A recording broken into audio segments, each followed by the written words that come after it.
গঠনমূলক ও ইতিবাচক সম্পর্কের বার্তা নিয়ে ঢাকায় হয়ে গেল বাংলাদেশে ভারত পররাষ্ট্র সচিব পর্যায়ের বৈঠক। সংখ্যালঘু ইস্যুতে ভারতের উদ্বেগ থাকলেও অভ্যন্তরীণ বিষয়ে নাক না গলাতে দিল্লিকে কড়া বার্তা দিয়েছে ঢাকা।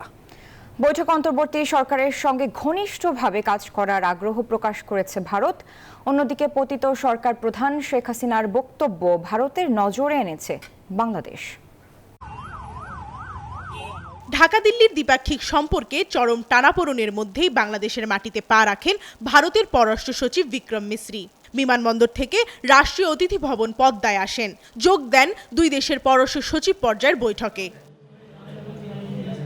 বৈঠকে বাংলাদেশ ভারত দ্বিপাক্ষিক নানা ইস্যুতে আলোচনা করেন তারা। পদ্মাতেই শেষ করেন মধ্যাহ্নভোজের আনুষ্ঠানিকতা।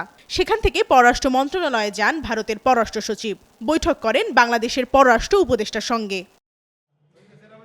পরে ব্রিফিংয়ে তিনি জানান, বাংলাদেশের সঙ্গে ইতিবাচক ও গঠনমূলক সম্পর্ক চায় ভারত, অব্যাহত রাখতে চায় চলমান বিভিন্ন প্রকল্প। India desires a positive, constructive and mutually beneficial relationship with Bangladesh. This is reflected on a daily basis in the development projects that have been executed on the ground in Bangladesh. বদলে যাওয়া বাস্তবতায় বাংলাদেশ ভারত সম্পর্ক নষ্ট হবে না বলে জানান বিক্রম মিসরি। তবে উদ্বেগ জানান বাংলাদেশের সংখ্যালঘু সম্প্রদায়ের নিরাপত্তা ইস্যুতে। And I conveyed our concerns, including those related to the safety and welfare of minorities. যদিও ভারতের এমন উদ্বেগের বিপরীতে কঠোর মনোভাব দেখিয়েছে বাংলাদেশ।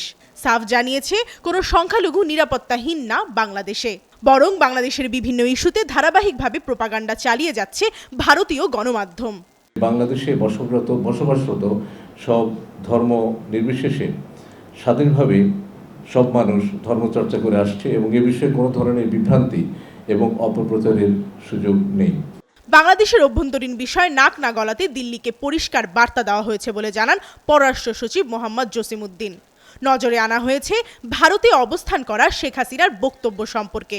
যে এটি আমাদের অভ্যন্তরীণ বিষয় এবং আমাদের অভ্যন্তরীণ বিষয়ে অন্য দেশের মন্তব্য সমীচীন নয়। প্রাক্তন প্রধানমন্ত্রী তিনি ভারত অবস্থান করে যে সমস্ত বক্তব্য রাখছেন সেই বক্তব্যের প্রতি আমরা তাদের দৃষ্টি আকর্ষণ করেছি। সীমান্ত হত্যা বন্ধ, তিস্তা সহ বিভিন্ন নদীর ন্যায্য হিস্যা নিশ্চিতে কার্যকর পদক্ষেপ নিতে ভারতকে আহ্বান জানায় বাংলাদেশ।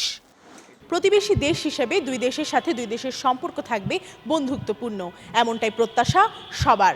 তবে এক্ষেত্রে পররাষ্ট্রনীতি সংশ্লিষ্টরা বলছে, সম্পর্ক শুধু ব্যক্তি কিংবা দলের সাথে নয়, সম্পর্ক গড়ে উঠুক দেশের সঙ্গে দেশের, প্রাধান্য পাক জনগণের চাওয়াগুলো। প্রমা চৌধুরী, নিউজ 24, ঢাকা।